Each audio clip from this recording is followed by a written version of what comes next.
클라우드에 기록하는 거니까.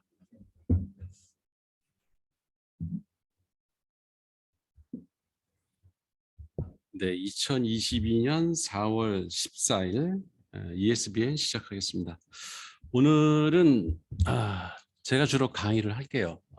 그 UI 디자인 원칙에 대해서 세 부분으로 나눴어요. 첫 번째가 출력 디자인, 그러니까 아웃풋 디자인 부분하고 인풋 디자인, 그리고 이제 모바일, 핸드폰에서 요새는 앱 개발을 많이 하니까 그 앱에서의 인터페이스 디자인을 어떻게 하는 게 좋은가, 이런 것들을 1번, 2번 아웃풋 인풋 디자인은 이거는 전통적인 뭐 그 시스템 분석 설계 교과서에 있는 내용들을 정리한 거고, 3번은 인터넷에서 찾았어요. 이거는 교과서로 나와 있는 부분 별로 없고 최근에 그런 그래픽 뭐 이거 전문하는 사람들이 올려놓은 것 같아서 좋은 자료가 있길래 요약을 했어요. 우선 이제 출력 디자인을 하는 그 가이드라인들이 몇 가지 있어요. 이거는 파일을 공유할 테니까 여기 지금 USB에 담아놨어, 주영 씨. 네. 그거를 다 그 우리 단톡방에 올려가지고 공유를 해요. 사실은 여기에 나와 있는 것들을 될 수 있으면 지키세요. 화면 설계할 때. 사람들이 많이 이거를 생략을 하더라고. 근데 그게 별로 좋은 게 아니에요. 첫 번째는 반드시 이 모든 화면에는 그 화면에서 무슨 일을 하려고 하는지 타이틀이 있어야 되겠죠. 그죠? 근데 화면이라고 하는 거는 일을 하려고 만든 그 일종의 매체이기 때문에 동사로 다 돼 있어요. 명칭이 명사형이더라도 실제는 행위에 대한, 그러니까 뭐 영어에서는 동명사라는 게 있잖아, 그죠? 동사를 명사화해서 이름을 붙인 거지 실제로는 다 동사예요. 그래서 동사 명칭을 반드시 써라, 모든 화면에는. 두 번째는 데이트와 타임 스탬프. 여기서 스탬프란 얘기는 날짜가 자동으로 바뀌게, 시간도 자동으로 바뀌게. 그러니까 우리가 타이핑하지 말라는 거지. 그래서 시스템 데이트나 시스템 타임 이거를 그 컨트롤로다가 화면에다가 배치를 해놓으면은 그걸 연 시간이 자동으로 얘가 업데이트가 돼서 나오죠. 네, 그렇게 해서 왜냐하면 이게 컴퓨터는 PC에는 맨 밑에 시간이 있잖아요. 그래서 그 시간을 볼 수가 있지만 핸드폰에서는 못 볼 수도 있어요. 그죠? 일부러 시간을 보려면 밖으로 나갔다가 뭐 다른 앱을 중지하고 이래야 되거든요. 근데 업무하는 사람은 항상 시간이 중요하기 때문에 그 내가 지금 입력하고 있는 날짜, 뭘 등록을 한다, 고객 뭐 주문 등록을 한다 그러면 지금 어느 날짜에 일을 하고 있는가, 그 시간이 항상 이 화면에 같이 있어야 업무 시간을 줄일 수가 있다는 거예요. 시계를 보러 일부러 딴 데를 쳐다본다든지 그 뭐 앱을 중지하고 나가서 시간을 본다든지 이렇게 해서는 안 된다는 거죠. 그래서 모든 업무 그 처리 시스템들은 시간과 그 날짜, 그 스탬프, 그러니까 시스템 날짜를 그 화면에다가 반드시 집어넣어라 하는 겁니다. 이거 안 넣는 사람들 의외로 많아요.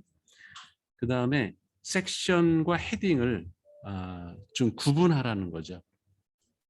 그래서 정보를 한 화면에 다 뿌리지 말고 그 관련된 그 디스플레이 컨트롤들을 모아서 이렇게 타이틀을, 소 타이틀을 붙이고 이렇게 박스를 쳐가지고 구분이 되게. 그래서 요런 예는 좀 이따 볼게요. 그 다음에 그 이렇게 몇 개 데이터를 나열할 때, 우리 프로젝트들이 대부분 그런 게 많아요. 나열할 때 위에 그 각 필드명이나 컬럼명을 꼭 붙여라. 이거 빼먹는 사람도 의외로 많습니다. 그리고 약자를 쓰면은 우리 이제 IT 하는 사람들이 우리 IT라는 말 나도 지금 했잖아. 그리고 IT 기술이라고 또 하는 사람들이 있어. 그게 이미 IT가 인포메이션 테크놀로지 정보 기술이라는 말인데 IT 기술을 써야 된다 뭐 이렇게 얘기하는 사람들이 있다. 그러니까 IT에 대한 그 약자에 대한 개념이 없기 때문에 그런 말을 하는 거예요. 그러니까 우리가 약자를 쓰면은 반드시 그거에 그 해설을 붙여라. 화면에 밑에다 붙이든 어디다 붙이든 아니면 그 마우스 오버랄이죠. 마우스가 거기 가면은 이렇게 풀어가지고 버블로 다 보여주든지 어떤 식으로든 의욕을 남기지 말라는 거예요. 이 화면 설계할 때 중요한 게 사용자가 당황하지 않게 만들어라. 그리고 화면에 나와 있는 거를 의미를 찾기 위해서 또 어딜 뒤진다든지 뭐 핸드폰을 또 찾아가지고 검색하게 한다든지 이러면은 그 화면 디자인은 실패한 거예요. 화면에서 모든 게 다 해결될 수 있도록 최대한 편리하게 만들어주라는 거죠. 그리고 불필요한 정보는 당연히 없는 게 좋겠죠. 꼭 필요한 정보만 화면에 표시해라. 여러분들이 뭐 그 관공서 이런 데 가면 느끼겠지만 지금도 그 옛날 종이 그 시대에 쓰던 양식들을 지금 쓰는 데가 엄청 많습니다. 동사무소 뭐 이런 구청 이런 데 가서 행정 업무 하다 보면은 불필요한 거 자꾸 쓰래요. 그거 다 필요 없거든요. 지금은 모든 행정 정보 시스템이 디지털라이즈 됐기 때문에 주민등록번 하나면 끝나는 거예요. 거기다 왜 세대주가 누구고 뭐 이름이 뭐고 주민번호 쓰라고 그 주소까지 심지어 쓰라는 데도 있더라고. 우리 동네 동사무소에서는 뭐예요 주민등록번이나 인간증명 뛸 때 그 왜 신청서 있잖아. 뭐 양식이 되게 많아. 뭐 쓰라는 게. 그거 다 쓸데없는 거예요. 그러니까 주민번호만 알려주면 끝내게 그렇게 해야 돼요. 그것처럼 화면은 꼭 필요한 정보만 표시하도록 하라. 그리고 이제 정보를 많이 표시해 줘야 되는데 화면은 좁은 경우가 있죠. 그럴 때는 정보를 늘렸다 줄였다 하는 이렇게 마우스를 클릭하면 덧창이 뜨든지 해서 해설을 하든가 아니면 추가 정보가 나오게 하든지 그런 식으로 그걸 이제 인포메이션 하이딩 테크놀로지라 그래요. 인포메이션 하이딩 정보 숨기기 기능 이게 특히 이제 UX 디자인 이런 데는 아주 많아요. 그런 컨트롤들이.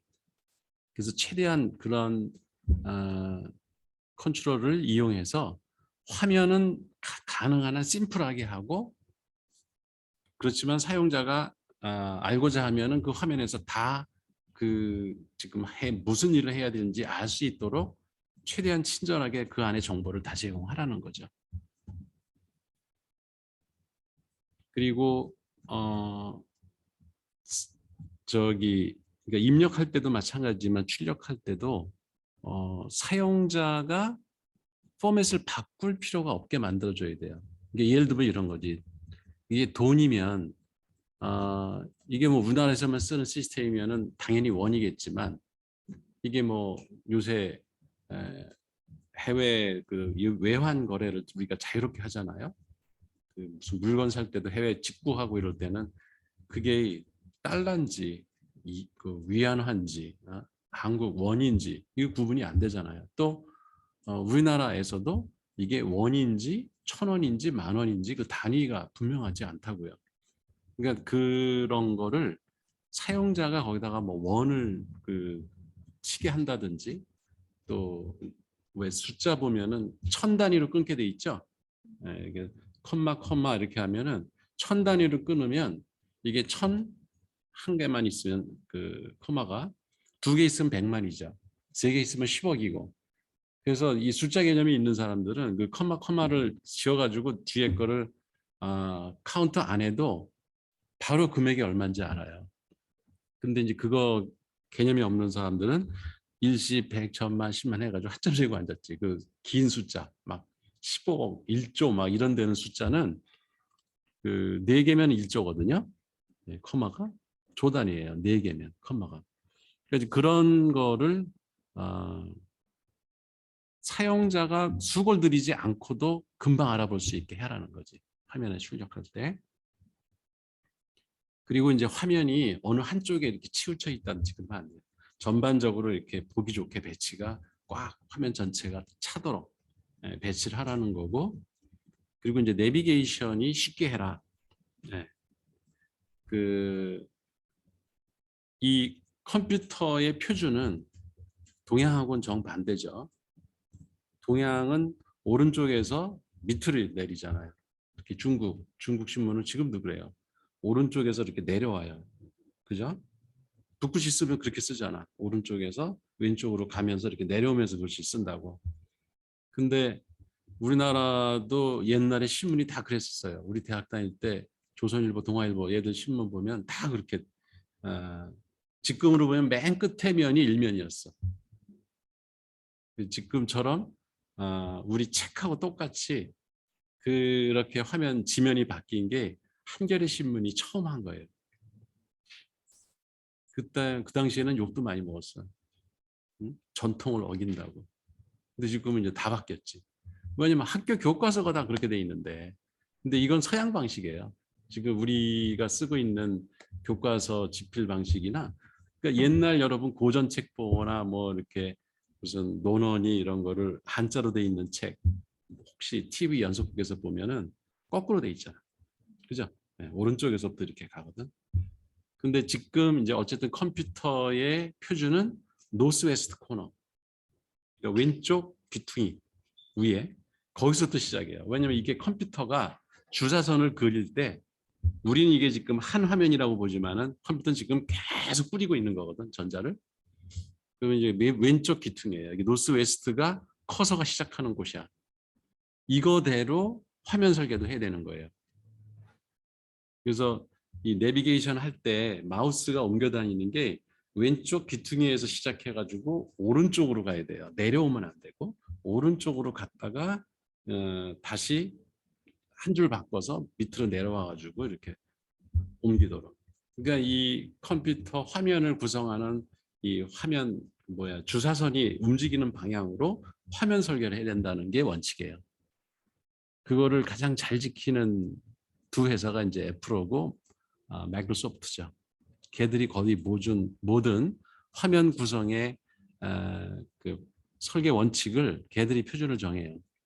그럴 수밖에 없는 게 다른 그 앱 개발하는 업체들은 걔들 표준에 맞춰야 거기다가 그 실어놓고 실행을 할 수 있으니까 당연히 이제 걔들 표준을 따를 수밖에 없죠. 뭐 중국도 아무리 자존심이 강해도 걔들도 윈도우나 맥에서 돌게 하려면 소프트웨어 개발하면 그 원칙대로 해야 돼요.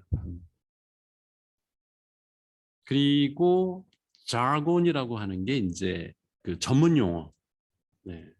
이런 거는 우리 이제 IT 하는 사람들이 이런 거에 되게 좀 취약해요. 말할 때 약자도 막 쓰고 자기만 아는 그 영어 단어 이런 거를 남발을 해요. 좀 그런 경향이 있어요. 그럼 상대방이 이거 물어봤다가 내가 무식한 거 같기도 하고 안 물어보자니 뭔 소린지 모르겠고 갈등을 겪거든. 그렇게 만들지 말라는 거예요. 될 수 있으면 내가 약자나 전문 용어를 쓰되 거기에 대한 설명을 꼭 붙이라는 거예요. 그리고 우리 대화 중에서도 그런 전문 용어를 쓰면은 거기에 대한 설명을 붙여줘요. 왜냐하면 설명해서 한국말로 완전히 번역한 걸로만 대화를 하면은 이게 어휘가 안 들잖아. 그죠? IT 분야에서 일하는 사람들은 그런 전문 용어도 익혀야 되거든. 그래서 전문 용어도 쓰되 그거의 뜻을 항상 밝히면서 대화를 하는 습관을 여러분이 가지세요. 어디 가서 발표할 때도 그냥 상대방 듣는 사람들을 무시하고 자기는 혼자 아는 것처럼 이 전문 용어를 막 쓰고 하는 거는 좋지 않은 그 화법이에요.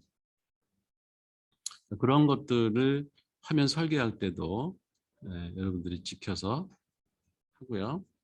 그다음에 이제 사이즈가 이게 중요한데 한 화면에 그 우리 필요한 정보들이 다 들어가게 해야 돼요.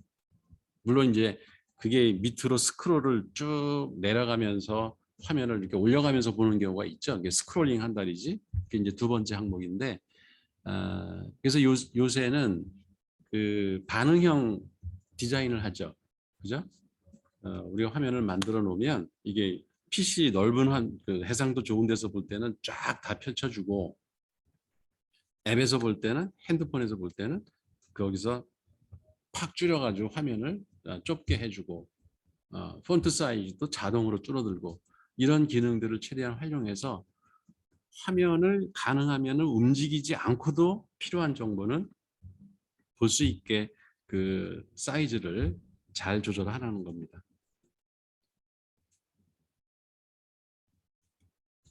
그리고 뭐 내비게이션은 아까 설명했고요.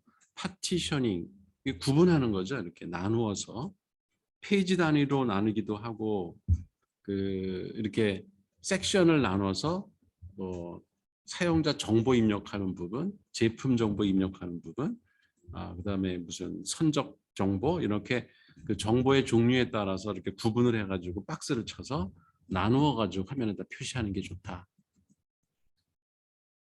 그리고 이제 인포메이션 하이딩이라는 게 여러 가지 그 컨트롤들이 있거든요. 그 비주얼 베이직에도 있고, 뭐 자바스크립트 이런 데서도 이런 그 컨트롤 오브젝트들이 정보를 숨기는 것들이 많이 있어요. 누르면 정보가 이렇게 쫙 펼쳐지면서 보여주고, 사실은 하이퍼텍스트도 일종의 인포메이션 하이딩 기술이에요. 그렇잖아. 그리고 그냥 주소만 나와 있는데 클릭하면은 다른 화면이 덧창 뜨면서 안에 상세 정보를 보여주잖아요. 그죠?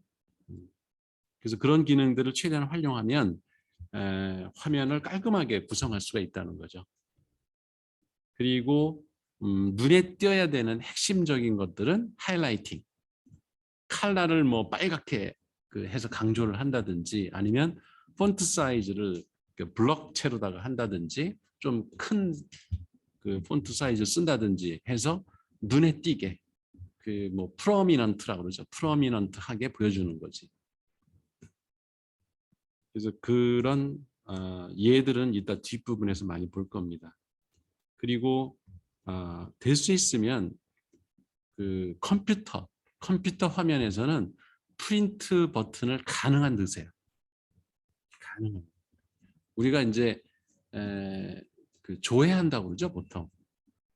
화면 조회. 화면 조회를 뭐 터치 스크린 이런 데서는 프린터가 없이 그냥 키오스크 이런 데서 이렇게 보고 넘어가잖아. 거기서 프린터가 필요 없겠죠. 그런 데서는. 그렇지만 업무상 쓰는 그 데스크탑용 화면에서는 거의 하다가 프린트해야 되는 경우가 많아요. 그래서 화면에 있는 그대로를 프린트하고 싶다.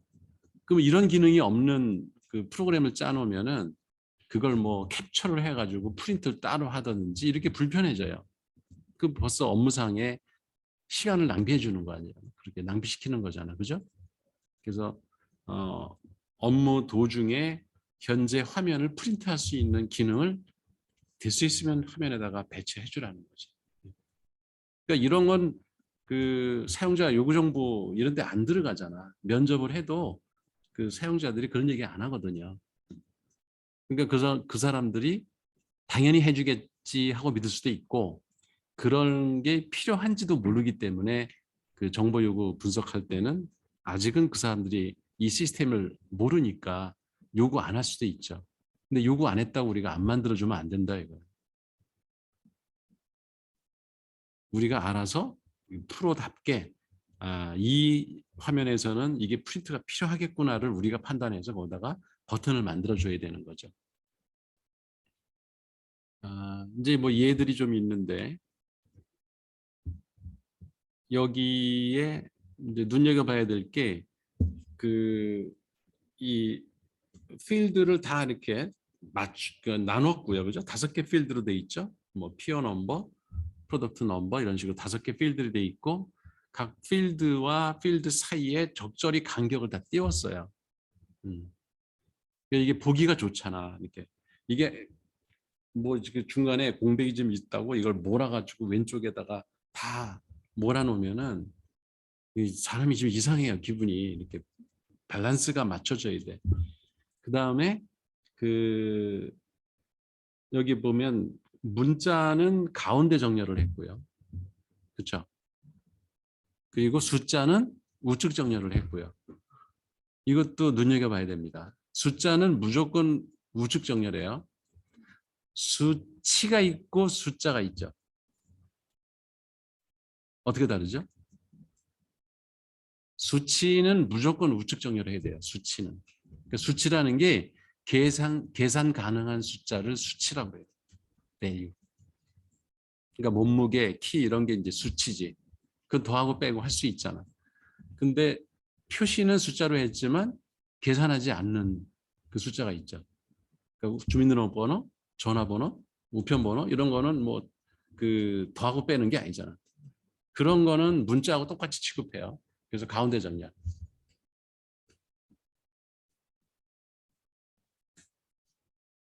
그리고 밑에 이제 버튼도 두 개인데 이걸 오른쪽으로 이렇게 쏠리게 하지 말고 가운데다가 이제 균형되게 배치를 하라는 거죠. 그리고 이렇게 몇 가지 값을 나열할 때는 서브토탈 또는 총토탈, 그러니까 소계, 총계 이런 타이틀을 붙여가지고 합을 내주라는 거지. 그냥 단순히 쭉 숫자를 나열하지 말고. 근데 시스템 개발한 거 보면 이거 어기는 것도 꽤 많더라고요. 그리고 여기 보면 좀 엉성하긴 하지만 2000년 1월 25일이라는 날짜가 있죠. 이게 타임 스탬프입니다. 그래서 이건 좀 멍청하게 보이긴 하는데 좀 작게 해서 날짜, 시간 이거는 우측 그러니까 타이틀 위에 있고 오른쪽에다 이렇게 넣는 게 제일 편안하게 봐요, 사람들이. 잘된 시스템들 보면은 타이틀 오른쪽 그 아랫부분에 거기다가 타임 스탬프는 넣는 게 제일 편하게 느낀다고 해요. 그것도 일종의 어거노믹스라고나 들어봤죠. 산업공학에서 인체공학. 사람이 시각적으로 편하게 느끼는 위치가 있어요. 손이 뭐 편하게 작업하는 게 있고, 예를 들어서 뭐 박스 이런 거 여러분들 들어봐서 알겠지만 이 어거노믹스를 적용한 박스는 내가 딱 잡기 좋은 곳에 구멍이 뚫려 있어요. 손잡이가. 그래서 거기를 들으면 무게중심이 딱 잡히면서 되게 편하게 무거운 물건도 들 수가 있어. 근데 그런 거를 적용하지 않은 박스는 아예 없고 그 손잡이가 그래가지고 막 미끄러지고 막 가장자리 들다가 쓰러뜨리기도 하고 하면서 사고도 나고 그러죠. 근데 좋은 회사 제품들은 다 있습니다. 손잡이가 다 있고 각도도 이게 이쪽이 무거우면 무거운 쪽에 가깝게 구멍이 뚫려 있어요. 아주 스마트하게 박스를 제작한 거지. 그러면 노동자들, 그걸 이렇게 운반하는 노동자들의 사고율도 적고 몸을 다치는 일도 적고 그게 오히려 그 사람들이 건강하게 일을 해야지 사실은 회사도 나중에 보면 돈이 남는 거거든.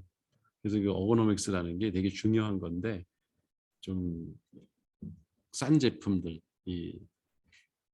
중국에서 물건 사면은 얘들은 어거노믹스라는 거가 아예 없어요. 포장을 어떻게 그렇게 했나 이게 신기할 정도로 이상하게 해갖고 오더라고. 그다음에 이런 화면을 볼 때도 보면 되게 편안하게 전체가 이렇게 균형 배치돼 있죠. 그리고 정보 섹션도 이렇게 딱 구분이 돼가지고 맨 위에 누구에게 보낸다 그리고 shift 선적지에 대한 정보를 이렇게 따로 그리고 문자는 이제 저렇게 주소 이런 거는 왼쪽 정렬이죠. 문자는 왼쪽 정렬.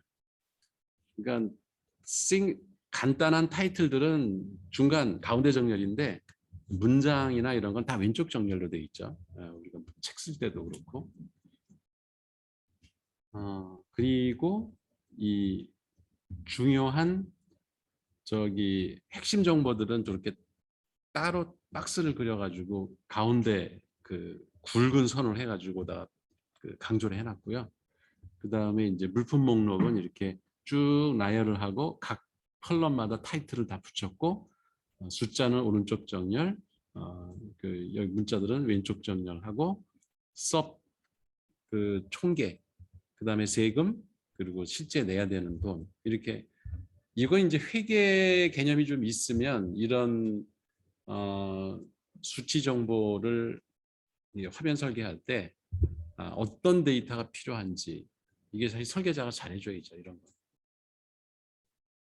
왜냐면 세금 이런 거를 프로그램 짜는 사람 잘 모르거든. 여기다가 무슨 부가세가 얼마 붙는지 이런 거 잘 모르니까 그건 이제 설계자들이 알아서 해줘야 돼요.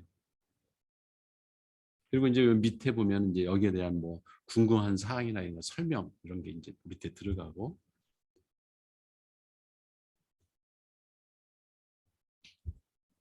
그리고 이제 그래프를 화면에다가 포함시키는 경우가 점점 늘죠 우리가 요새. 그때 이 그래프를 어떤 걸 선택하느냐. 그 여러분이 이제 이 강의 아마 듣고 나서 이제 신문을 보면 정말 신문에 나오는 그래프들이 엉터리가 많다는 것을 알 거예요. 이게 인포그래픽이라고 저번에 그 바야르마 박사가 그 책 샀는데 바로 얘기 듣고 그게 이제 월스트리트 저널에서 그 기자들을 입사를 하면은 그 인포그래픽스라는 거를 훈련을 시킵니다. 그게 무슨 얘기냐면 요새는 문자로 된 기사를 독자들이 잘 안 읽어요. 특히 이제 X세대, 신세대들은 이 그림에 익숙해요. 그래서 신문 기사를 그림으로 쓰라는 거야. 가능하면. 그래서 이 그래프를 엄청 많이 씁니다. 지금은. 그러니까 여러분이 어디 제안서 낼 때, 보고서 쓸 때 이때도 표와 문자로만 돼 있는 보고서는 보는 사람, 나이 든 사람도 잘 안 보려고 그래요. 그래서 요약해가지고 확 눈에 띄게 그래프로 보여주는 게 좋습니다. 근데 이제 그래프들을 잘 못 쓴단 말이야. 그 용도를 제대로 선택을 잘해야 되는데 그래서 여기 보면은 그래프 종류별 우리가 제일 많이 쓰는 게 선그래프잖아요. 이거를 아무 데서나 쓰면 안 되는 거고 저거는 반드시 오른쪽이 시간입니다. 저건 시간이 아닌데 저 선그래프 쓰면은 그건 틀린 거예요. 그러니까 이건 추세를 어떤 변화가 일어나는지를 추세를 볼 때 이 선그래프를 그리는 거지 아무 때나 그리는 게 아니야.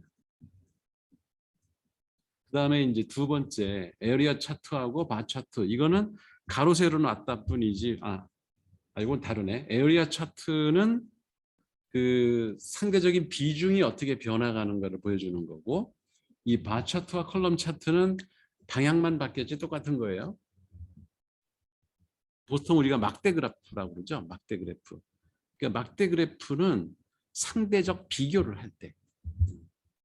그리고 가로축은 시간이 아닙니다. 저거는. 시간을 가로축이 있는데 거기다가 막대 그래프를 그리면 그것도 틀린 그림이에요. 아까 라인 그래프가 오른 Y 그러니까 X축이 시간이 돼야 되듯이 여기서는 시간이 되면 안 되는 거예요. 거꾸로 또.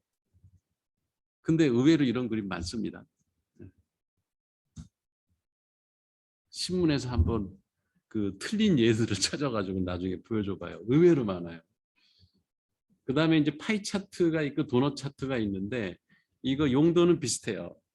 그러니까 비중을 보여줄 때, 그러니까 100%를 어떻게 예를 들어서 뭐 지지율을 찬성하는 사람, 반대하는 사람, 모르겠다, 뭐 이렇게 한 세 분류 이렇게 나눠가지고 비교를 할 때 상대적인 그거는 막대 그래프나 선 그래프로는 그리면 안 돼요. 그렇게 상대적 비례 관계를 보여줄 때는 파이 차트가 좋은 거예요.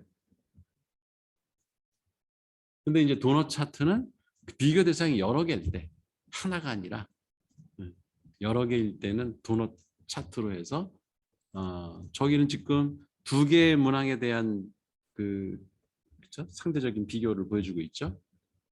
저거야 뭐 안에 원을 많이 만들면 3개, 4개. 근데 3개 이상은 별로 바람직하지 않아요. 좀 헷갈려. 그럴 때는 따로 그리는 게 낫지. 파이 차트 3개를 따로 그리는 게 낫죠. 그 다음에 이제 이게 방사선, 레이더 차트라고 거미줄처럼 돼 있는 거, 저것도 이제 기업에서 많이 쓰는 거예요. 그리고 연구소 이런 과제에서도 아마 여러분들이 많이 볼 거예요. 그러니까 항목이 저거는 5개 항목에서 파란색으로 돼 있는 게 한 그 객체에 대한 데이터고 빨간 게 또 다른. 그러니까 여기 6명이 있다. 그러면 6명의 뭐 키, 몸무게 이거를 다 이제 비교하고 싶으면은 저 레이더에다가 하는 게 좋지. 그래서 빨간 선은 강신철 뭐 신체 사이즈에 대한 그 5가지 정보, 파란색은 또 장주영 씨 그 뭐 키, 뭐 몸무게, 뭐 혈압 뭐 이런 거 해가지고 5가지 정도 측정해가지고 이렇게 비교할 때. 그래서 저 그래프도 많이 쓰죠.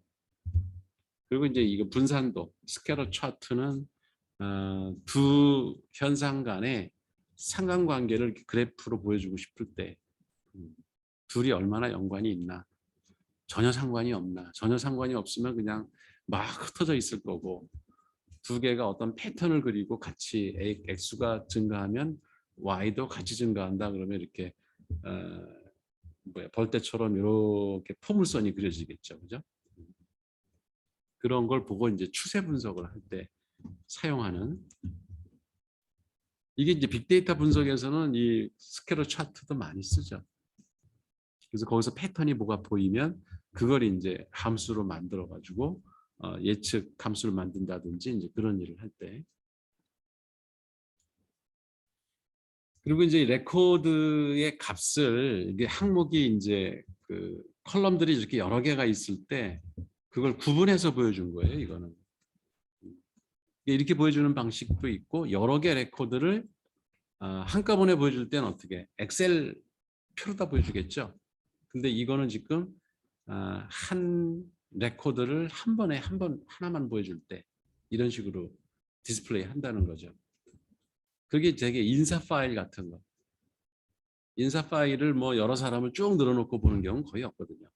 근데 의외로 그 프로그램 짜는 거 보면은 그런 한 사람에 대한, 그러니까 이제 대상이죠. 그 한 레코드에 대한 정보가 되게 하나하나 다 중요한 거임에도 불구하고 그냥 쫙 나열하는 거를 일반적으로 보는 사람들이 있어요.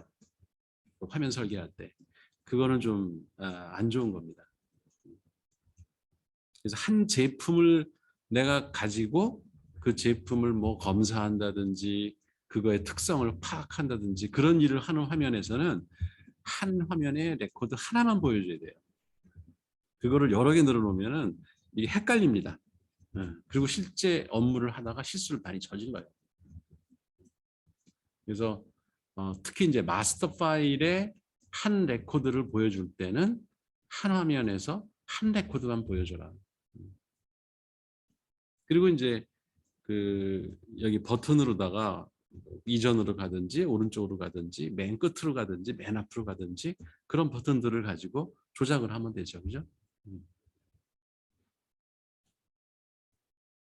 그리고 이제 화면을 구성할 때도 요새는 뭐 옛날엔 주로 텍스트 중심으로 화면을 만들었었어요. 근데 지금은 그 화면을 좀 뭐랄까 이쁘게 꾸미려고 그 그래픽 요소들을 많이 넣어요. 여기도 보면 그 이게 이제 영화 빌려주는 그 옛날에 왜 저 비디오 가게 이런 거 있었잖아. 그 요새야 뭐 넷플릭스 이런 걸로 바뀌었지만 근데 넷플릭스도 화면이 아마 이렇게 만들 거예요. 그래서 특정 영화가 이렇게 거기에 대한 영화에 대한 정보, 그거 시청료가 얼마 뭐 이런 것들을 쭉 여기다가 써놓고 거기 뭐 주인공이 누구 이런 것들 여기 지금 인포메이션 하이딩이 되게 많이 들어가 있죠. 그죠? 어, 여기도 보면은 뭐 프리뷰라고 하는 저기 이미지 저를 클릭하면은 이제 영화가 이제 디스플레이가 되는 거죠.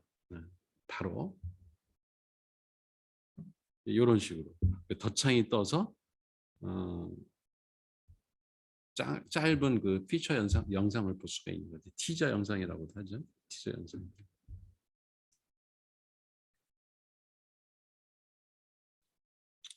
이게 아마 가장 현대적인 그 프로그램에서 자주 보이는 화면의 전형적인 예일 거예요. 이게 그래픽 요소를 많이 쓴다는 거지. 그 쇼핑몰도 잘 만든 데는 그림 감상하는 것 같아요. 그죠? 기분 되게 좋아요. 그거 물건을 사고 안 사고에 상관없이 그 구경하는 것 자체가 재밌어. 화면.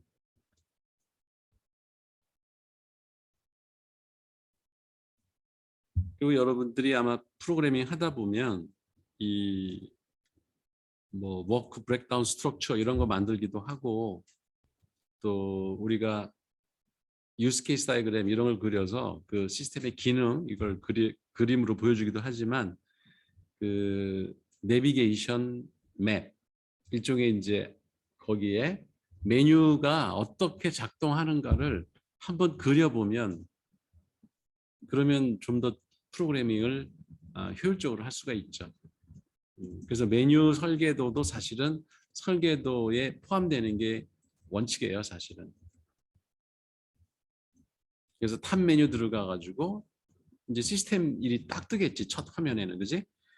그리고 이제 세 개 메뉴가 딱 뜨고 하나 선택하면 그 다음 아래 썸 메뉴로 들어가고 이렇게 계층 구조로다가 돼 있죠. 그 메뉴 사이에 어떤 이동 그 경로가 있는가를 보여주는 그림이에요. 그래서 다이얼로그 차트라고도 하고 메뉴 구조도라고도 하죠. 이런 걸 그릴 필요도 있어요. 그러니까 아웃풋 설계할 때 화면들을 어떤 식으로 배치해서 그러니까 3번 이상 클릭해서 화면을 찾아내면 안 된다라는 원칙이 있어요. 숨어 있으면 안 된다는 거야, 기능이. 근데 대학교 홈페이지는 그걸 허긴 데가 되게 많아요. 너무 깊이 숨어 있어가지고 그런 게 있는지도 모르고 그 기능을 쓰지도 않는 거. 그거 왜 만들었어? 그렇게 깊이 숨겨놓으려면. 그러니까 이게 설계가 잘못됐다는 얘기죠. 예. 뭐하고 똑같냐면은 비싸게 집을 고급자재 들여서 집을 설계해서 다 건축을 해놨는데 20년, 30년을 살아도 한 번도 안 가본 곳이 있다. 그 집에. 그 설계 잘못된 거죠. 그렇잖아.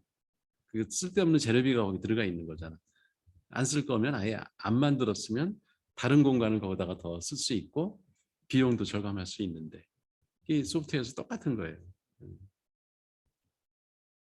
그리고 이제 톤이라는 게 있어요. 다이얼로그. 이것도 그러니까 화면을 통해서 컴퓨터 시스템하고 사용자하고 대화를 하는 거기 때문에 그 톤이라는 게 이제 음악에서는 음조라고 그러고 미술에서는 색조라고 하고 우리 언어에서는 그걸 어감 또는 어조라고 그래요. 어조.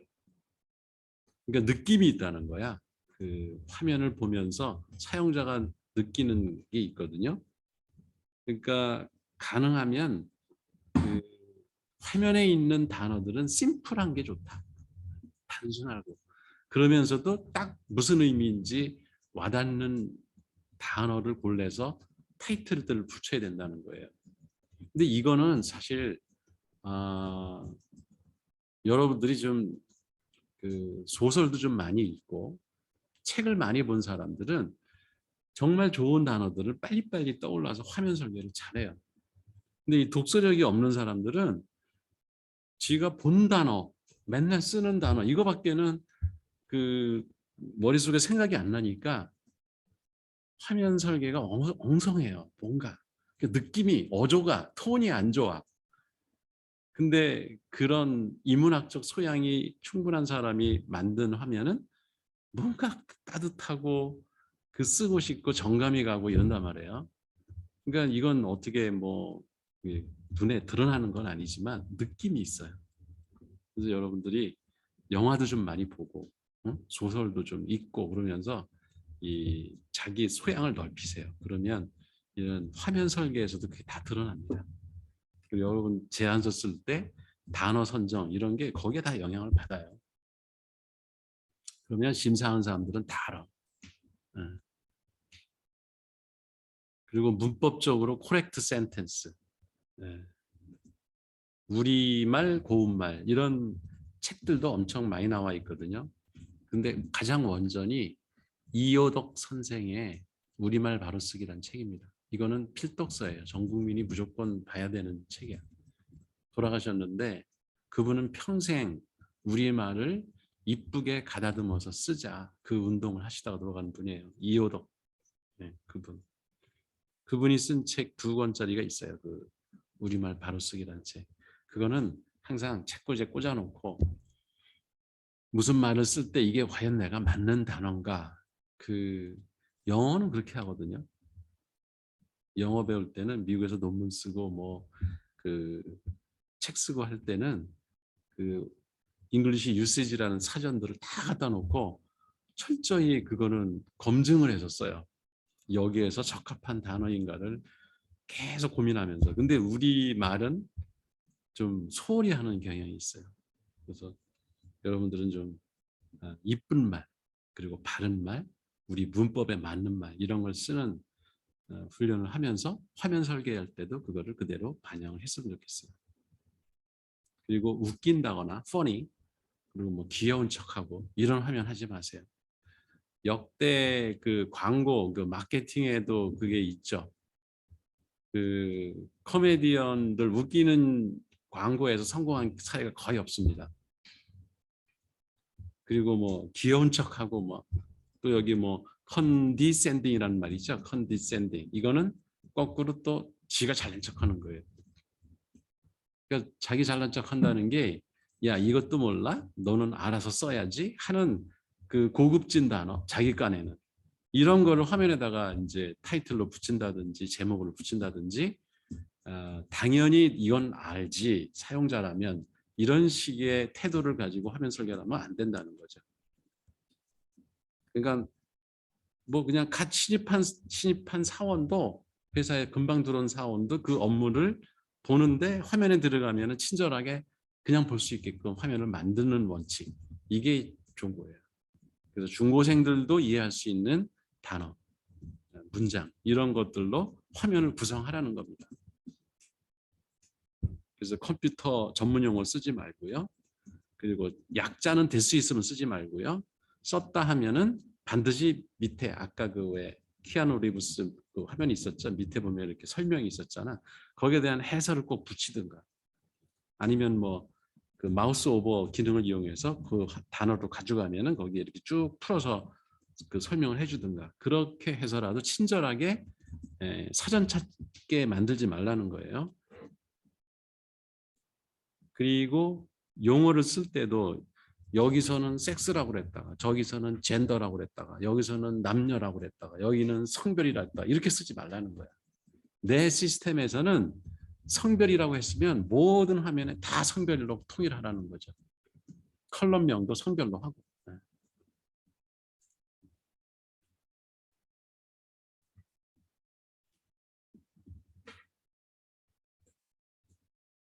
그리고 이제 액션 버브라고 그러죠.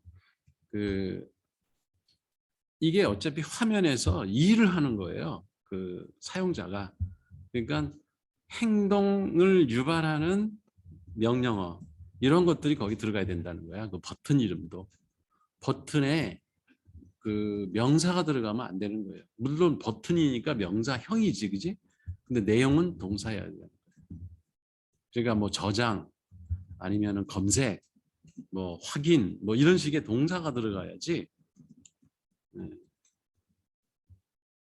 인스트럭션, 그러니까 그 화면에서 무슨 행위를 하라라고 하는 말에 명사. 그러면 이제 헷갈리기 시작하는 거야, 이게 사용자가. 뭐 하라는 거야, 이런 식으로. 그래서 저번에도 채연 씨하고 잠깐 얘기했었는데 여러분이 동사와 명사만 잘 구분해도 제안서, 보고서, 그리고 이게 문서 작성할 때 또 학생들한테 여러분들 이제 다 이제 강의할 거잖아 나중에. 그럼 그 후배들한테 강의하고 할 때 엄청나게 말이 깨끗해져요. 명사와 동사만 잘 구분해도. 근데 이거를 막 섞어서 쓰잖아. 명사를 써야 할 곳에 동사가 들어가고 동사 써야 할 곳에 명사가 들어가고 그러면 보는 사람이 이게 혼란스럽고 물어봐야 되고 누구한테. 그런 게 다 시간 낭비고 그렇죠. 그리고 이제 이게 성질 나쁜 상사한테 그런 거 올라가면 그냥 던져버려요. 면상에다가. 그 TV 6군데 나오잖아. 이걸 보고서라고 써왔냐고. 본인들은 자기는 열심히 했다고 생각해. 근데 문법에 안 맞거나 이게 품사도 안 맞는 거야. 그리고 이런 이것도 이제 왼쪽에 어떤 이 폴더 구조 이런 걸 선택했을 때 오른쪽에 뭐가 탁탁 떠줘야 이게 내가 선택한 게 맞는 건지 그리고 그거를 일을 더 진행할 건지 안 할 건지 이런 걸 결정할 텐데 뭘 거기를 선택을 해도 위에 오른쪽에 아무것도 안 일어난다.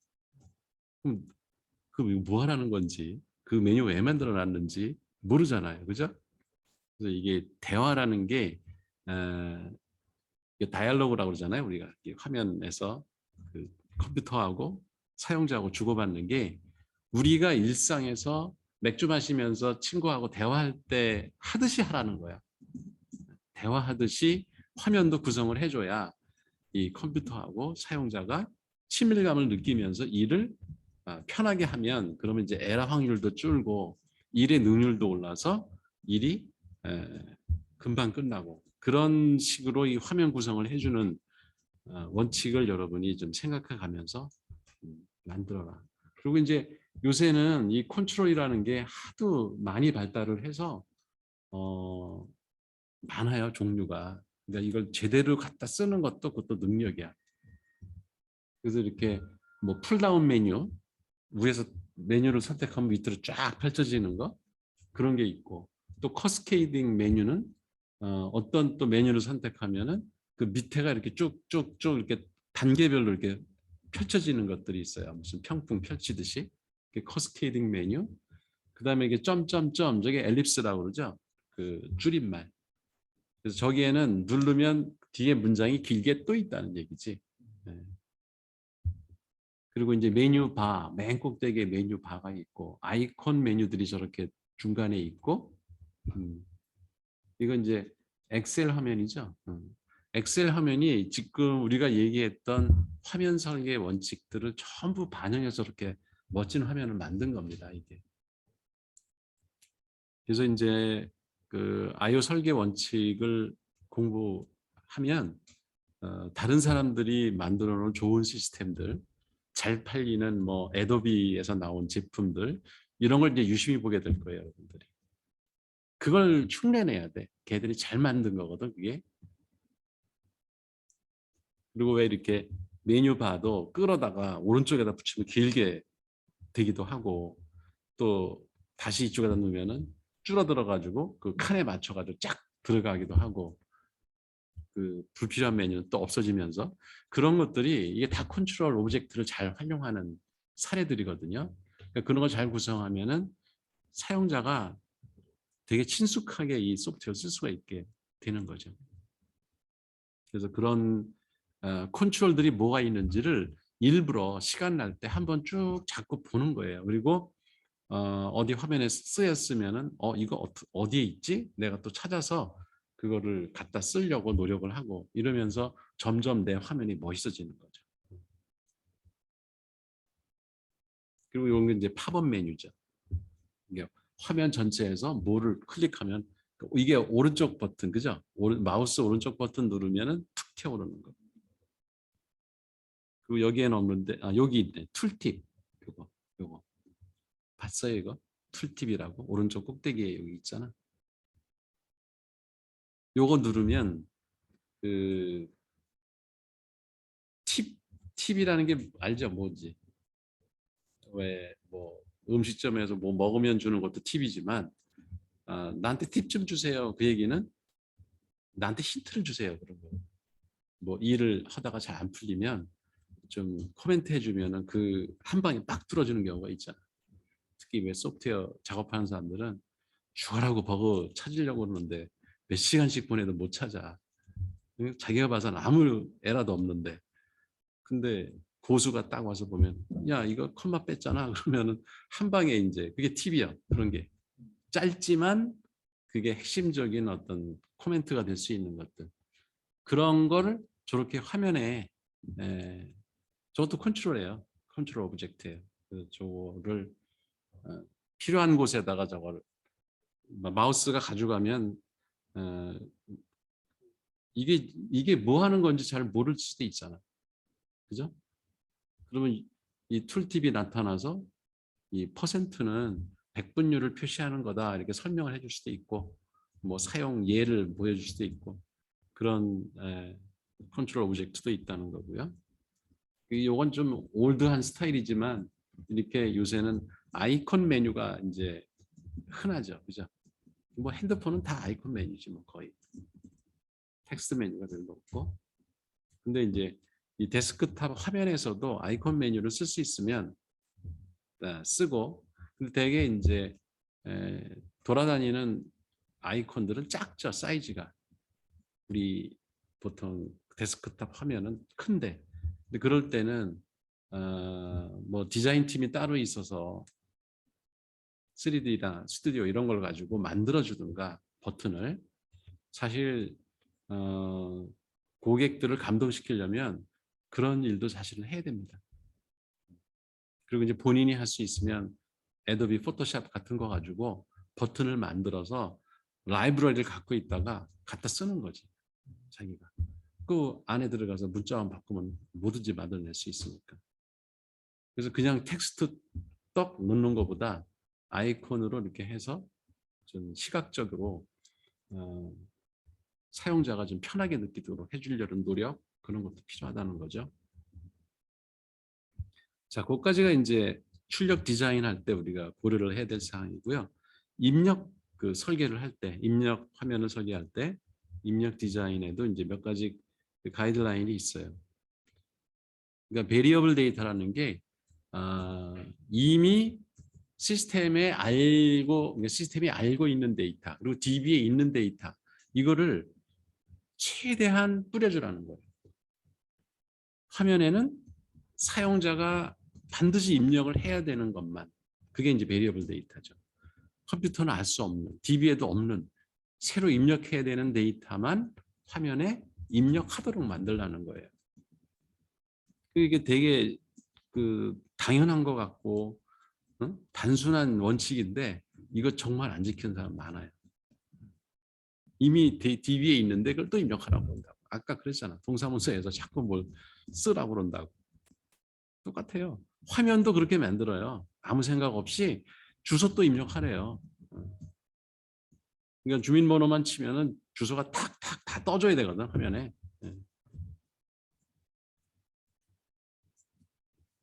그리고 어떤 값을 화면에다 입력하면은 예를 들어 소개나 총계 이런 거를 컴퓨터 계산기를 두들겨 가지고 입력하게 한다면 그거 정말 멍청한 거 아니에요? 근데 난 그런 시스템 많이 봤어요. 우리 그렇게 그러지 맙시다. 그래서 뭐 제품 단가, 제품 수량 입력하면은 지가 알아서 계산하게. 그거 뭐 컴퓨터 화면 만들 때는 아무것도 아니잖아. 그리고 소개도 내주고 그 여러 개 소개를 합쳐서 밑에는 총계도 내주고 이렇게 화면에서 컴퓨터가 이미 계산할 수 있는 값 그리고 얘가 가지고 있는 값, 시간, 날짜 이런 거죠. 이런 거는 사용자한테 입력하게 하지 말라는 거예요. 그리고 웬만하면은 디폴트 값을 다 주라는 거예요. 수치는 디폴트가 0이죠. 근데 0도 없이 이렇게 해놓으면 안 되는 거예요. 그래서 그 HTML 문서 쓸 때도 그 디폴트 이렇게 지정하게 돼 있잖아, 그죠? 그래서 성별 뭐 이런 것도 만약에 그 남자 군대용 프로그램을 짠다면 그 성별을 남자를 디폴트로 해놓는 게 시간을 많이 줄이겠죠. 여성은 얼마 없으니까.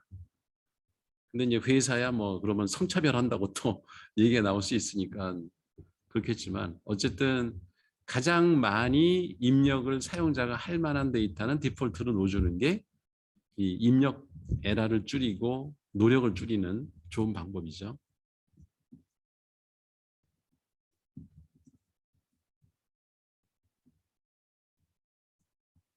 그리고 요거 코드를 최대한 이용하라.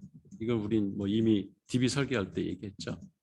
여기서 코드라는 거는 한정된 값, 칼라 코드라든가 뭐 종교 코드라든가 이렇게 값이 몇 개 안 되게 한정된 값으로 돼 있는 것들. 요 일은 7개 코드로 돼 있죠. 월화수목금토 일밖에 없잖아. 그 코드를 쓰라는 거죠.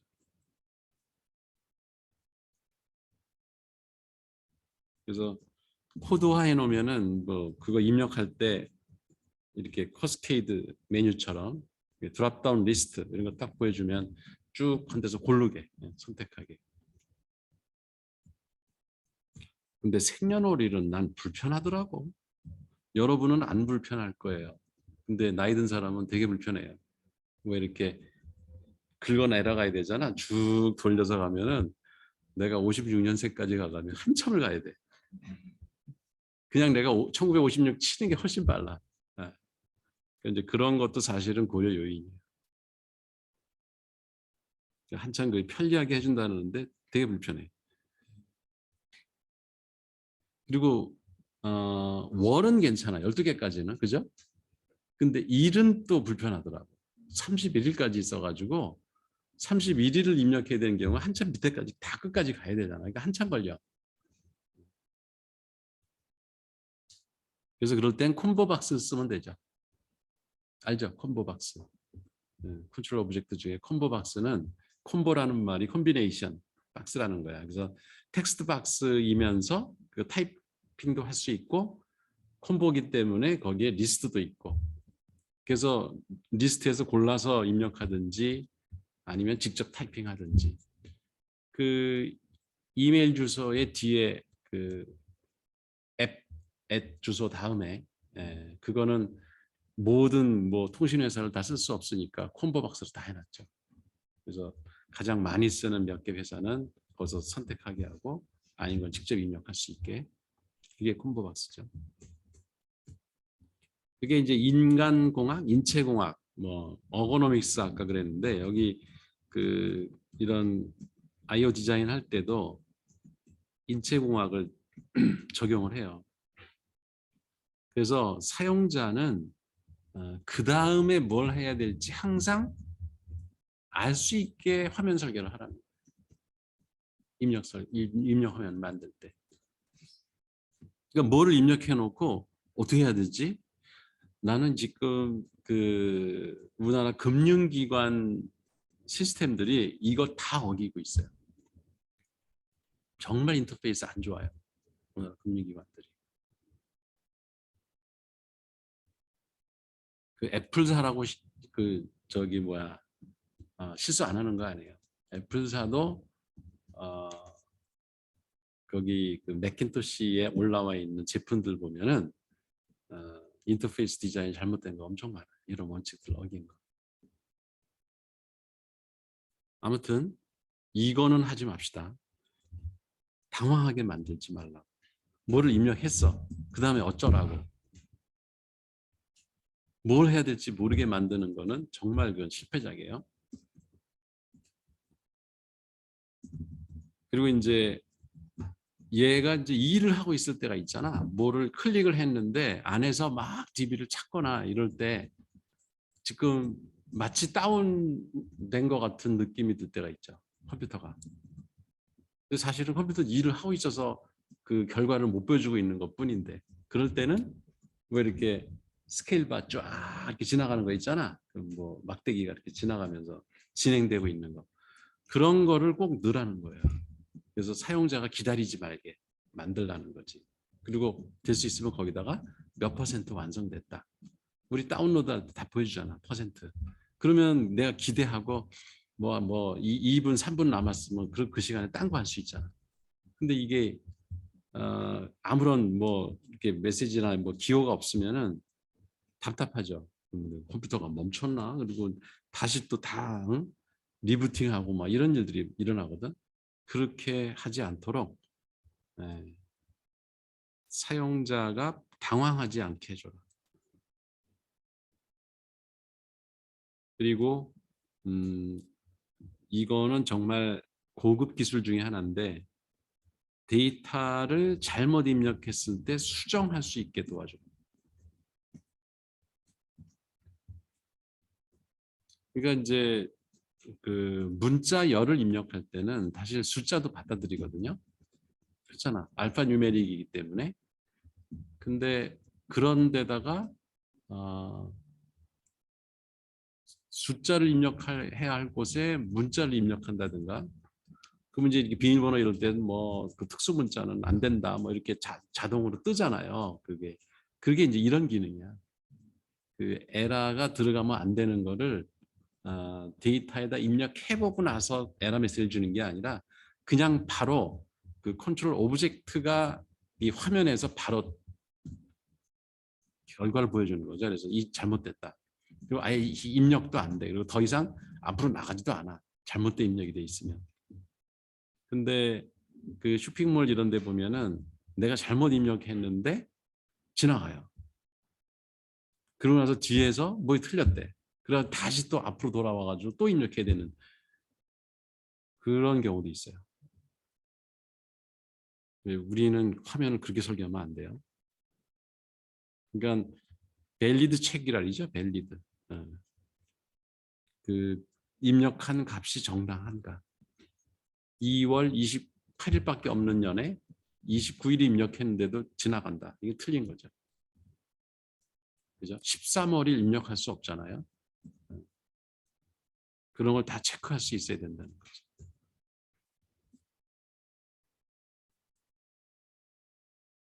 그리고 이제 잘못 입력했으면 사용자한테 삐삐 소리를 내주든지 아니면 에러 메시지를 내서라도 얼러트 경고를 주라는 거죠.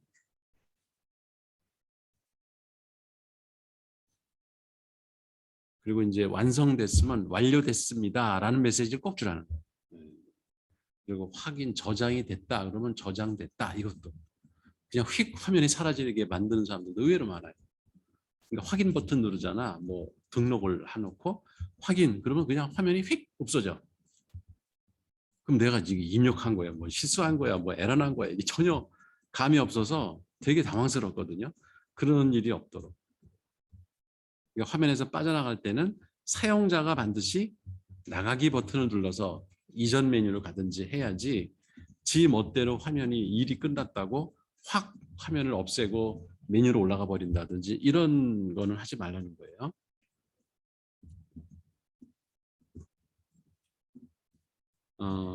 그리고 화면에 그 사용자가 기대할 만한 곳에 문자들이 있어야 돼. 그 디스플레이나 이런 게 어디 숨어 있거나 뒤에 페이지를 넘겨야 있다거나 그러면은 자기는 다 입력한 줄 알았는데 뭘 빼먹고 지나가는 경우가 있거든요.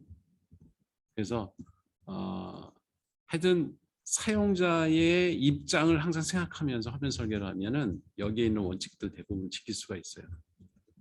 화면 초보자들은 이런 실수를 저질 수도 있겠다. 그러면 그거를 에러 방지 책도 쓰고 그 화면의 위치도 그거를 좀 하이라이트 시켜서 좀 크게 글씨를 쓰게 한다든지 커서가 거기 가서 깜빡깜빡하게 해가지고 입력을 하게 하고 안 입력하면 안 넘어가게 하고 이런 기술들을 동원하면 그러면 초보자도 실수 안 하고 화면에 들어가서 일을 할 수 있게끔 해주는 거죠.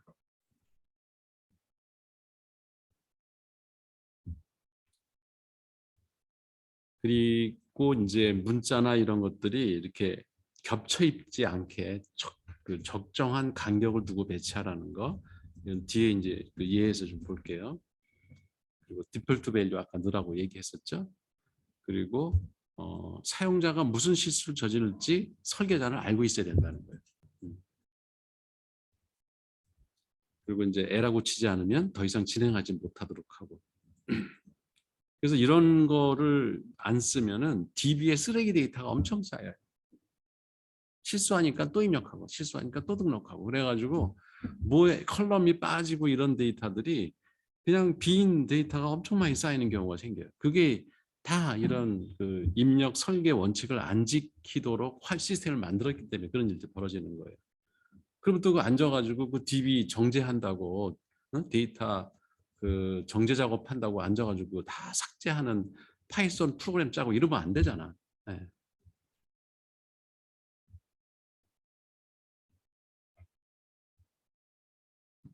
음, 그런 얘기들이 있고요. 그래서 이 내비게이션 그 마우스가 저런 식으로 왼쪽에서 시작해가지고 오른쪽으로 가고 저 이렇게 돌아오면 안 돼요. 네. 저기서 반드시 앞으로 와야 됩니다. 앞으로 와서 쭉 또 오른쪽으로 진행하고 또 맨 앞으로 오고 이렇게.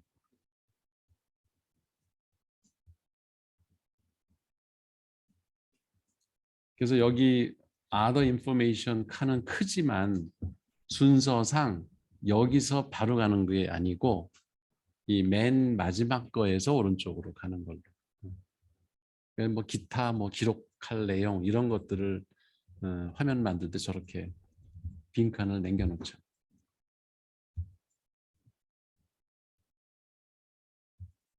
근데 이렇게 안 만들 것 같죠. 이거 다 따를 것 같죠. 이게 커서가 여기 밑에 예를 들면 뭐 CT 입력했는데 다시 저쪽으로 올라가고 이런 경우도 꽤 많이 봐요. 음. 왜냐면 그 화면 설계할 때 오브젝트들을 끌어다가 컨트롤을 이렇게 배치를 하거든. 그러면 이 컴퓨터는 그 순서대로 이게 커서가 움직이거든. 그러니까 그거를 방향을 그저 뭐야 순서를 다시 배치를 바꿔줘야 돼. 근데 안 하고 그냥 놔두면은 커서가 밑에서 다시 위로 올라가는 그런 일이 생기는 거죠.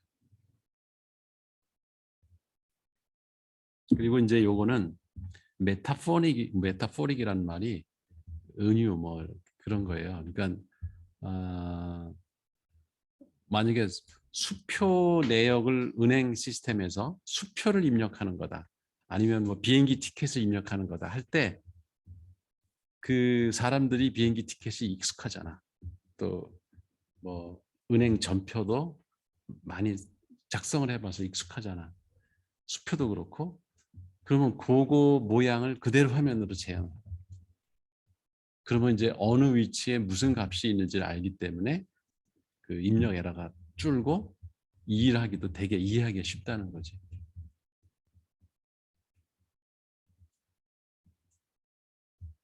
그래서 이거는 티켓의 모양을 그대로 따서 화면을 이렇게 만든 거예요. 그러니까 이미 익숙한 이런 문서나 이런 것들은 화면에 그대로 반영하는 게 사용자 편의를 도와준다는 거죠. 이게 이제 여러 가지 그 컨트롤 오브젝트들이 이렇게 이거 말고도 엄청 많을 거예요. 요새는 그 프로그래밍 언어 따라서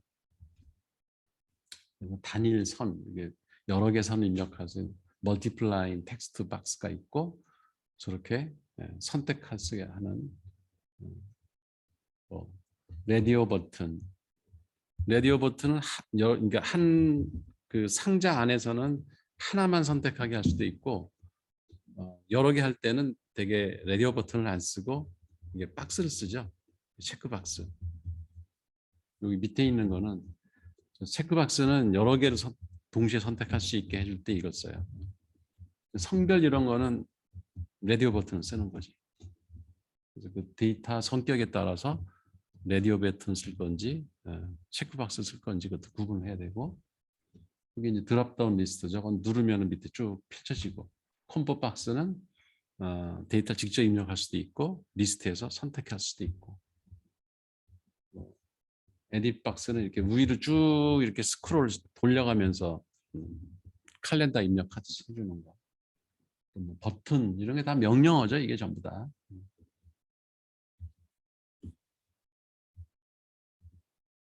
그리고 요새는 뭐 그 날짜 그런 거일 때 칼렌더도 뜨고 그죠?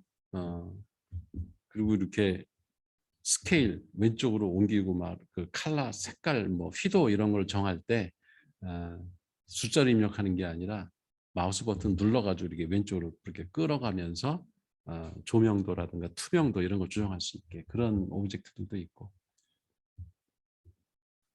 그리고 이미 그 마스크드란 말은 양식이 정해진 거예요. 그러니까 전화번호 지금이야 이제 핸드폰 번호가 일반화됐지만 옛날에는 국이 있었잖아. 그 국은 입력할 때 처음 세 자리는 이렇게 가로로 자동으로 쳐지는 거죠. 사용자가 가로를 치는 게 아니라 그냥 세 자리 입력하면 자기가 알아서 가로를 쳐주는 거예요. 그 이제 마스크를 이미 해놓은 거지 그 컨트롤 오브젝트에다가. 그리고 이제 뭐 왼쪽 오른쪽 플러스 마이너스 하면서 숫자가 늘어났다 줄었다 하는 저런 오브젝트들도 있고 이게 하이퍼링크 이게 다 입력 방식이에요. 뭐 칼렌더도 있고 이렇게 멀티플 체크박스 하여튼 이렇게 다양한 종류의 컨트롤들이 있으니까 어, 이런 거를 그냥 쓰는 것만 쓰지 말고 그 좀 이렇게 한가한 시간에 다른 사람이 어떤 컨트롤 박스를 써가지고 화면을 쉽게 만들었는가를 늘 이렇게 음, 공부하려는 자세를 갖고 하다 보면 화면 설계 훨씬 잘할 수 있죠.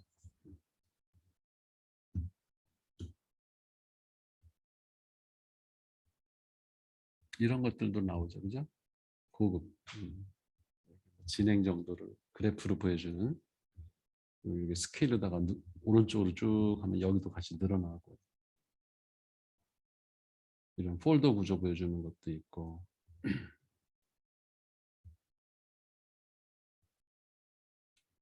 자 이제 마지막으로 핸드폰에서 우리가 앱 그 화면 설계할 때 몇 가지 원칙들이 있어요.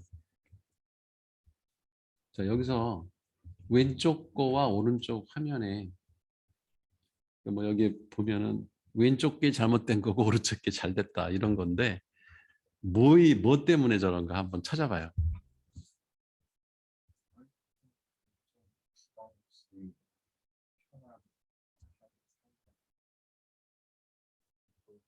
네.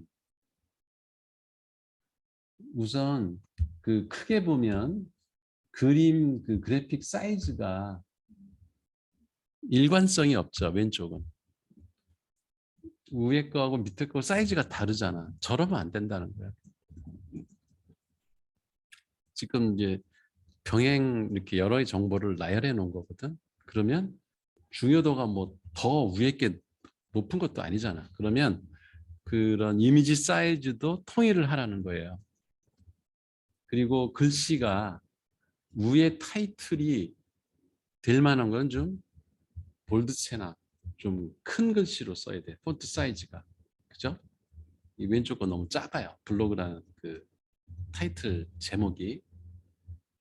그리고 이 아이콘, 그 블로그하고 하는 글씨하고 왼쪽 화살표와 오른쪽에 엘립스 점점점하고 그 사이즈 비교를 해보세요. 왼쪽 거는 들쑥날쑥하죠.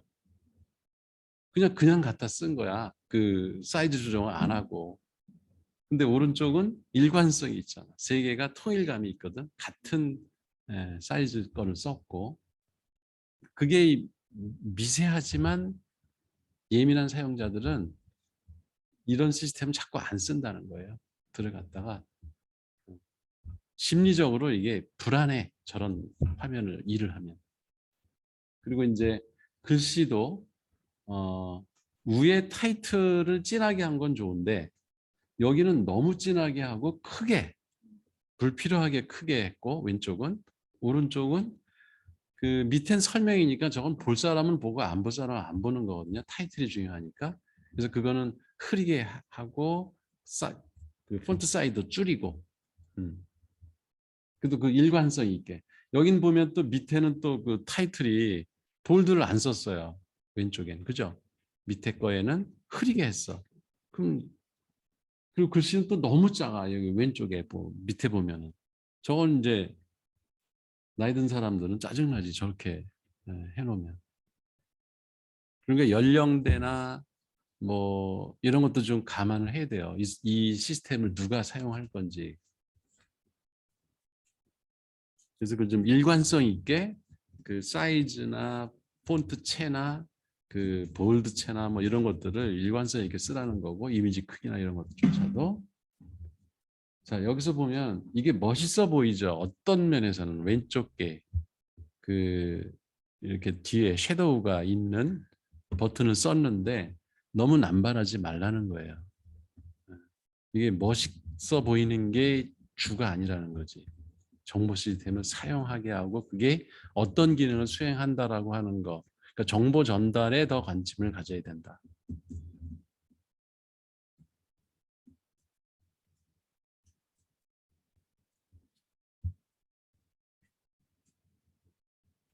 그래서 이거는 이제 입체인데, 물론 이게 지금 요거만 보여줘서 그렇지 이제 여기 설명은 그거예요. 텍스트들 있고 이제 이 로그인 그 메뉴를 버튼으로 다 이제 실행하게 하는데, 만약에 다른 요소들이 다 막 이렇게 입체적으로 다 구성되어 있다면 왼쪽 걸 써야 되겠지.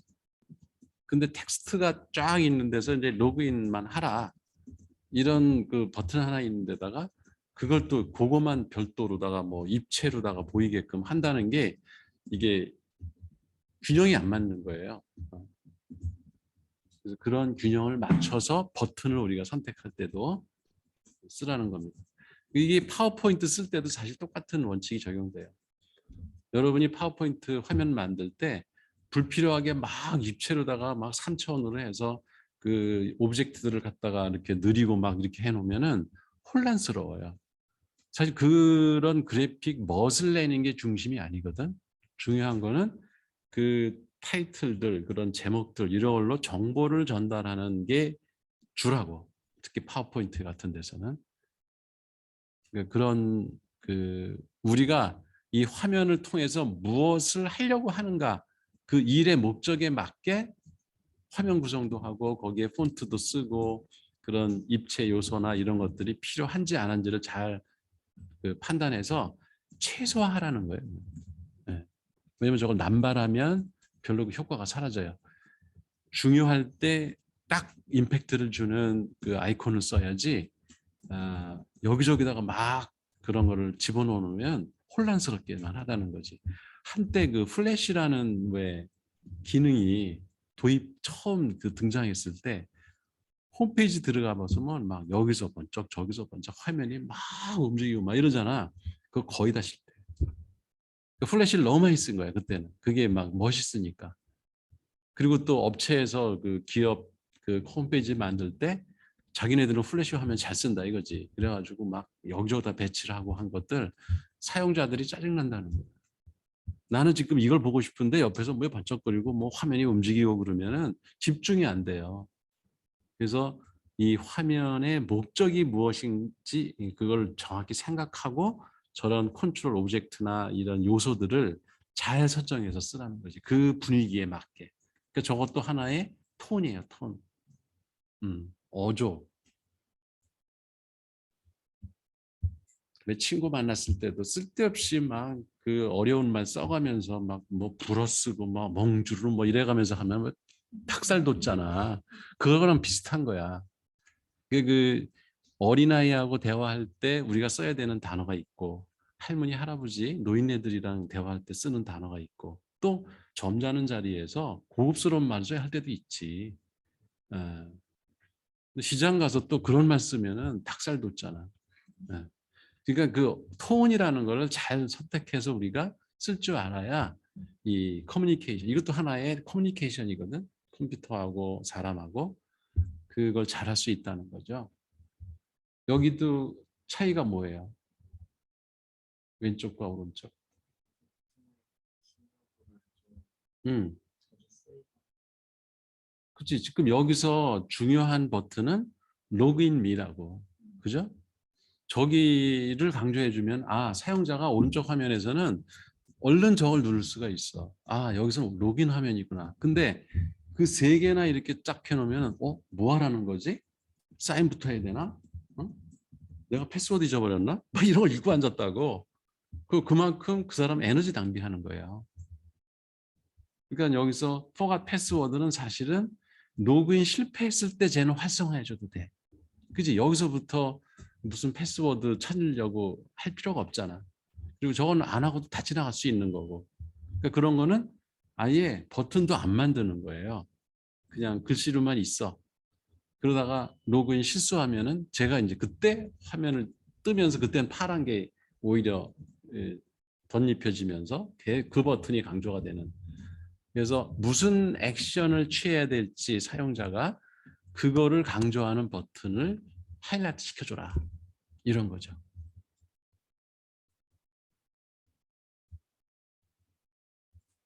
자, 여기서는 거의 비슷해 보이는데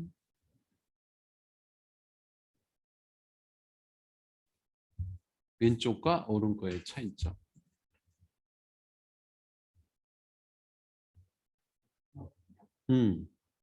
글자 크기, 간격, 그리고 이제 폰트 사이즈, 볼드냐, 흐림체로 했느냐 이런 것들을 오른쪽은 조화롭게 이 강조해야 될 부분은 크고 세게. 예. 그리고 불필요한 정보들은 흐리게 배경 처리. 여기서 제일 이제 눈에 띄는 게 보면 여기 지금 뉴송 새로운 노래를 사실 그 광고 효과도 있잖아. 멜론이나 이런 데서도 신곡을 자꾸 팔아야 얘들이 돈이 되지. 옛날 곡은 앞에다가 눈에 띄게 놔봐야 이미 갖고 있는 사람들도 많고 하기 때문에 안 팔리거든. 이게 매출에 영향을 줘요. 실제 그 마케팅 연구 보면. 그러니까 이제 뉴송을 확대하고 올이라고 하는 건 작게 하고 그다음에 이 뭐 26 songs 뭐 13.1와트 이런 거는 잘 중요한 게 아니거든. 저거는 해도 되고 알아도 되고 몰라도 되고 사용자는 중요한 건 위에 예, 정보니까 그것만 진하게 그 볼드체나 뭐 이렇게 놔두고 나머지는 흐리게 처리하는 거죠. 근데 여기는 그냥 다 투행하게 처리를 했잖아요. 그리고 이제 글자를 처리할 때 이 커닝이라는 그 기법이 있어요. KERN, 커닝. 커닝이란 기법이 뭐냐면 저기 글씨를 한번 잘 보세요. 왼쪽은 그러니까 위에 거는 커닝을 안 한 거고 커닝 처리를 밑에는 커닝 처리를 한 글씨예요. 그래서 AV라고 하는 게 그 글자 A라는 그 문자하고 V라는 문자가 이게 공간이 A는 오른쪽에 많고 V는 왼쪽에 많은 거예요.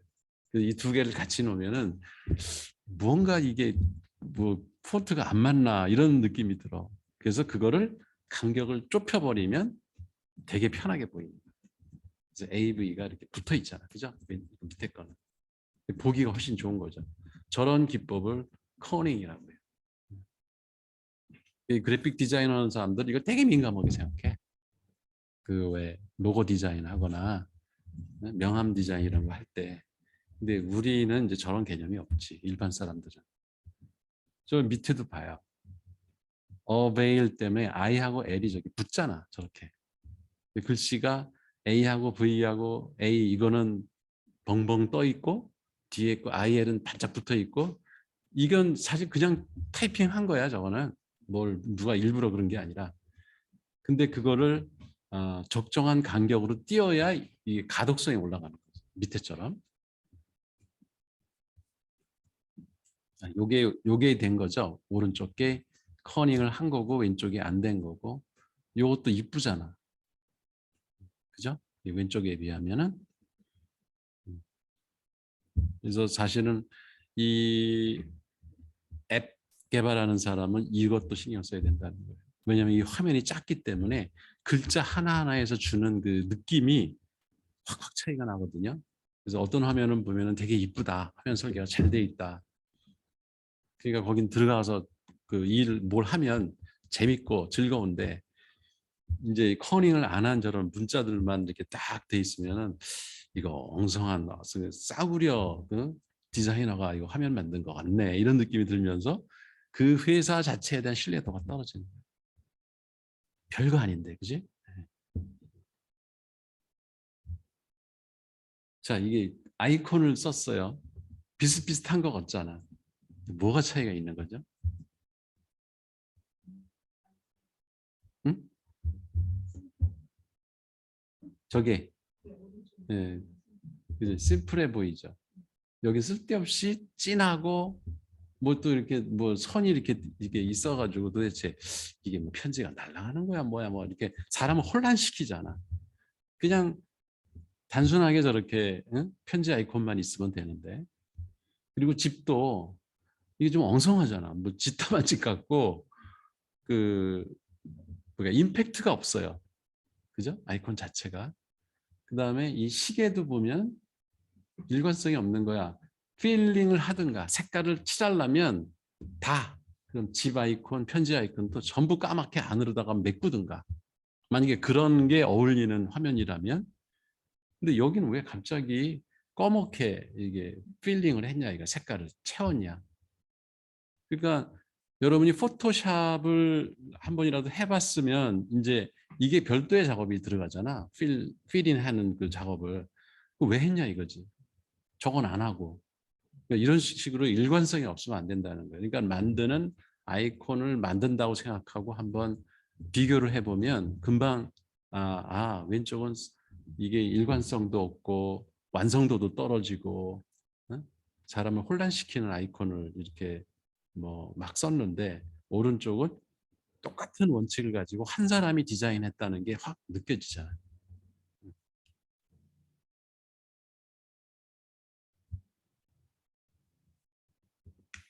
이거는 아까 그 왜 그 출력 디자인에서 나왔던 얘기죠. 문장은 왼쪽으로 그죠? 정렬을 해야 돼요. 음. 그리고 위에 거하고 밑에 거하고도 라인이 돼야 돼, 같이. 그죠? 근데 이거는 타이틀을 뭐야 한 줄로 충분히 할 수 있음에도 불구하고 괜히 두 줄로 했고, 그죠? 타이틀은 한 줄이 좋거든요.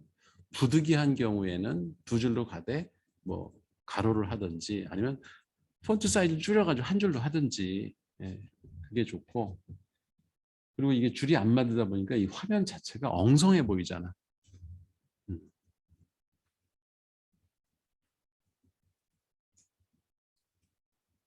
이건 뭐 명백하게 잘못됐다는 게 보이죠. 일단 색 부분도 잘 안 되고 이게 회색에다가 저기 보라색이 안에 들어가 있으니까 눈 나쁜 사람은 특히 생맹 이런 사람들은 안 보여요. 구분이 안 돼요. 그래서 대비 효과, 그 컬러 대비. 그러다 우리 배웠잖아 옛날에 그 컨트라스트. 그거를 감안해서 색을 써라. 뭐 이게 전화 아이콘도 그렇고 은행 아이콘도 이건 눈에 확 저 오른쪽 건 깨끗하게 보이잖아. 벌써 깔끔하게. 근데 왼쪽은 엉성하다는 게 그런 데서도 하나하나 다 나타나죠.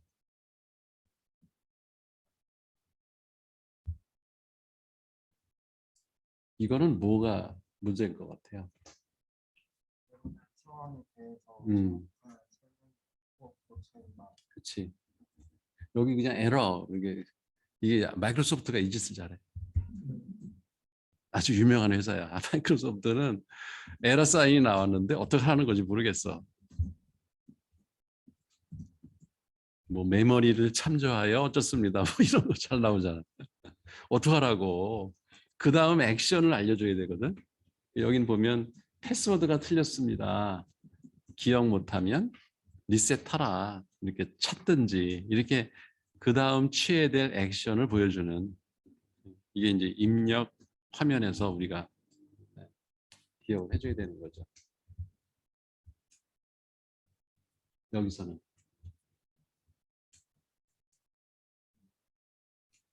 거의 비슷해 보이죠. 이게 특히 이제 핸드폰에 이게 사람들이 특히 이제 나처럼 손이 좀 무딘 사람이 있어요. 예, 손가락이 우리 주연 씨는 되게 막 여성스러운 손을 가지고 있구만. 응? 기타 치면 잘 칠 것 같아. 이게 날렵하잖아 손이. 근데 저런 사람은 핸드폰 이렇게 키패드 누를 때 되게 정확하게 누르는데 나처럼 이렇게 뭉뚝한 사람은 옆에 게 자꾸 눌러져. 그 에러가 많이 나는 거지.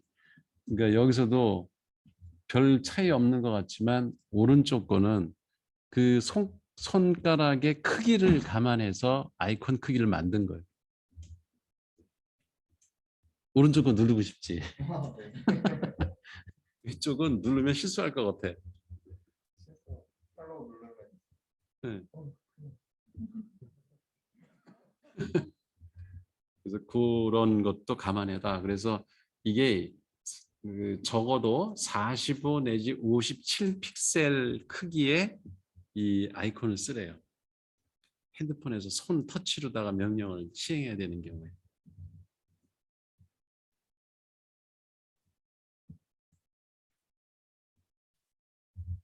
무슨 왼쪽 건 뭐 벌써 해상도 자체가 안 좋죠. 근데 이런 걸 비교하라고 그러면 하면서 막상 시스템 해놓으면은 그전 이런 그림 넣는다니까. 응? 그리고 이 내용과 별로 관련 없는 이미지를 넣는 경우도 그것도 사실은 하면 안 되는 거죠. 근데 그 얘기 들으면 기억나는 거 없어요? 신문 기사에 본 사진은 기사의 내용과 상관없습니다라고 써놓은 그게 월스트리트 저널에 가면은 아마 그 사람은 잘릴 거야. 그 기자는. 그걸 왜 놔? 그잖아. 오히려 그 이미지가 사진이 그 사람을 오도할 수가 있거든. 그잖아. 이 기사 내용과 다른 이미지를 넣으면은 이 사람은 기사는 안 보고 이미지만 보고 잘못 판단할 수가 있거든. 그러니까 그건 아주 최악인 거예요. 그러니까 그 기사에 맞는 이미지가 없으면 텍스트만 해야지 정직하게. 자기가 뭐 그림을 하나 그리든가 캐리커처 해가지고 그 외에 옛날 관련도 없는. 근데 이게 사실 의도성 있는 경우가 많죠. 전혀 이 기사하고는 상관도 없는데 누구를 음해하거나 그 사람에 대한 이미지를 나쁘게 하려고 옛날 이미지 나쁜 걸 갖다가 다 집어넣는 그런 악의성 신문 기사가 의외로 많죠. 이거는 정말 해서는 안 되는 일입니다. 관련 없는 이미지는 넣지 마라. 자, 이렇게 그 별거 아닌 것 같아도 앱 그 개발할 때도 우리가 화면 설계하는데 이런 원칙들을 알고 있으면 그러면 이제 사용자한테 보다 친숙하고 에러를 줄이면서 당황하지 않게 화면에서 무슨 일을 해야 될지를 그 누구한테 묻지 않고 사전을 안 찾아도 그 안에서 다 해결할 수 있도록 화면을 설계하는 게 되게 중요한 겁니다. 사실은 감동이라는 게 여기서 와요. 저번에 왜 우리 그 경영예술 얘기했잖아. 그걸 어떻게 주겠어? 뭘 갖고 감동시키겠어? 입출력에서 거의 나타나요. 왜냐하면 사용자는 안에서 DB가 어떻게 설계됐는지 뭐 어떤 메커니즘에 의해서 알고리즘이 있어서 돌아가는지 잘 모르거든. 겉으로 드러난 거는 화면 설계야. 입출력 설계 디자인을 얼마나 그 사람의 정서, 그 사람의 감정, 그 사람이 처해 있는 상황, 일하는 내용, 목적 이런 것들을 잘 이해하고 설계했는가 이거에 따라 우리 그 시스템이 평가를 받는 거예요, 사실. 그래서 그런 점을 고려해서 입출력 설계를 다음에 한번 우리 그 이렇게 나눠 가지고 화면 설계를 한 많이 하지 말고 두 개씩만 알아서 서로 분산을 해요. 똑같은 거 다 하지 말고. 그러니까 예를 들어서 뭐 인사 기본 등록 설계를 한다. 무슨 뭐 조회 설계를 한다. 무슨 뭐 응? 우리 기능들이 되게 많잖아. 그중에 두 개만 하는 거예요. 채연 씨도 두 개 하고 상민 씨도 두 개 하고 이렇게 두 개씩 서로 겹치지 않게 서로 어사인을 해가지고 한번 그려봐요. 그러면 이제 우리가 충분히 정보가 없는 부분도 있기 때문에 뭐가 빠진다 이런 것도 있겠지만 그거보다도 오늘 그 설계 원칙 여기서 벗어나게 한 것들이 뭔지를 우리 같이 또 품평회를 같이 해보자는 거지. 그럼 또 확 다를 거예요. 이렇게 강의 들을 때는 나도 그렇게 할 수 있어 이렇게 생각하는데 막상 해놓으면 또 이제 그 원칙들에 어긋나는 그런 화면 설계가 나오게 돼 있어요. 자, 오늘 여기까지 합시다. 수고했습니다.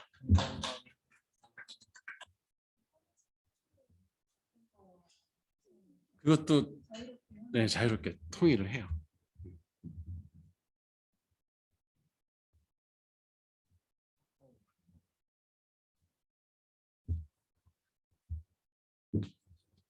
여기에는 없나? VPN은? 가능하면 VPN 거를 써요. 비교가 되니까.